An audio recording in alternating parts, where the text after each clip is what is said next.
May nagbalik kila Sir Papso. Bato yung laman ng RTS.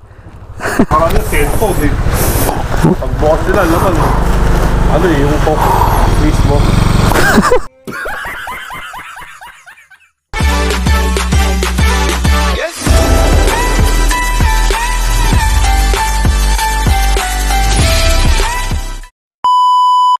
Ayan mga abay, nandito tayo ngayon sa Greenwoods. Meron kasi akong pinipick upan dito mga abay. Kailan ko yung ano sir, yung bato. Selection. Oo sir, mga rider na. Kaya sa amin sir, pag nakita namin yung return namin na nakabukas na o kaya nasira na yung waybill, hindi na po talaga namin tinatanggap. Dapat pag ganun. Pero inano ko na yun sa bicam ko. Ano ko na. Opo. Pangatlo na yun. Parehas Lex sir? Parehas. Inapakan ko dyan sir kanina, kala ko may laman. Pagtingin ko ba to? Ano nga eh, parang eyelashes pa. Binigay. Grabe naman to. Nakaraan. Ano, bote. Tapos ngayon, ano naman. Baka kasi iniisip niya, hindi naman nare-report. May nagbalik kila Sir Papso. Bato yung laman ng RTS. Oh, yung ano na ito. Parang sa amin yung sapatos eh. Oh? Parang yung cellphone eh. Pagbukas nila naman, ano eh, yung talk mismo. What? Mga abay, pangatlong beses ba, panglima na daw. Kita ko lang kasi to pag may nagpo-post na umorder sila sa online. Tapos pag dumating, ito yung hipag ko. Umorder yun ng ano, ng Korean noodles. Mga Korean na pagkain kasi Koreano kasi asawa nun eh. Ng hipag ko. Umorder sila, ang seller sa Bacoor. Ang dumating sa kanila mga abay, ito, tignan nyo mga abay oh.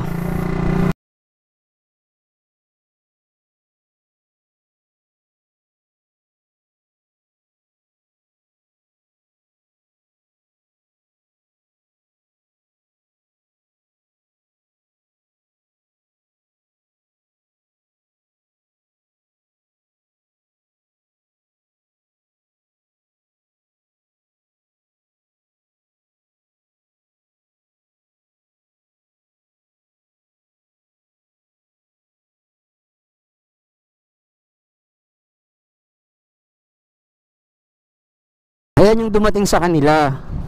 Isang box. Naka Korean box pa. Korean pa yung box. Pero pagbukas nila ang laman, naniwala sila. Siyempre, dalawa lang yan eh. Sa mga nangyayaring ganyan na ano, na pang-i-scam o kaya tampering. Meron talagang mga seller din na nagpapanggap na seller sa mga online Shopee, Lazada, TikTok. Meron talagang mga scammer dyan na nagpapanggap na seller sila o legit seller.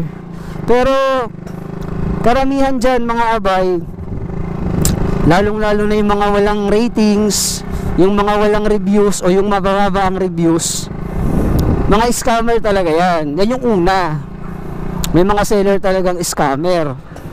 Eto naman pangalawa, yung tampering. Hindi na sa ano to, hindi na sa seller to. Kasi katulad nun, tampering yung tawag doon, yung bato. Ang mga product doon mga abay, nung Sherwood na yon, dito sa loob ng Greenwoods, kasi araw-araw kong pinipick upan yan, puro beauty product yan. Yung laman yan, mga sabon, basta beauty product. Pero napansin ko yun nasa labas kasi, kala ko sabon, baka sabi ko na itapon lang, kaya tinignan ko. Pagtingin ko ba to, kaya nagtanong na rin ako kung ano nangyari doon, bakit may parcel na bato. Syempre hindi naman yun sila mga ano yun sila, mga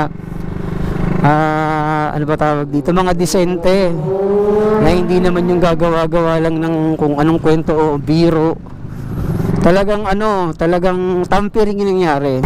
Yun, kaya sa mga lalong-lalo sa mga followers natin dyan, sa mga solid supporters natin dyan, ingat-ingat lagi, lalong-lalo na yung mga umorder online. Ingat-ingat lagi, tingnan nyo lagi bago kayo umorder. Kailangan may katunayan. Yung mga legit talaga na seller yung puntahan nyo, yung maraming reviews, yung magaganda yung reviews.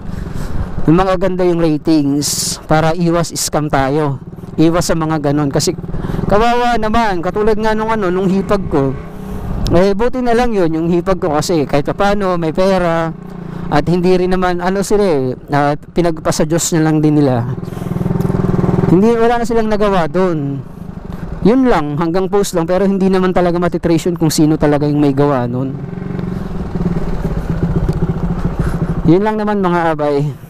Kaya ingat-ingat sa ating lahat.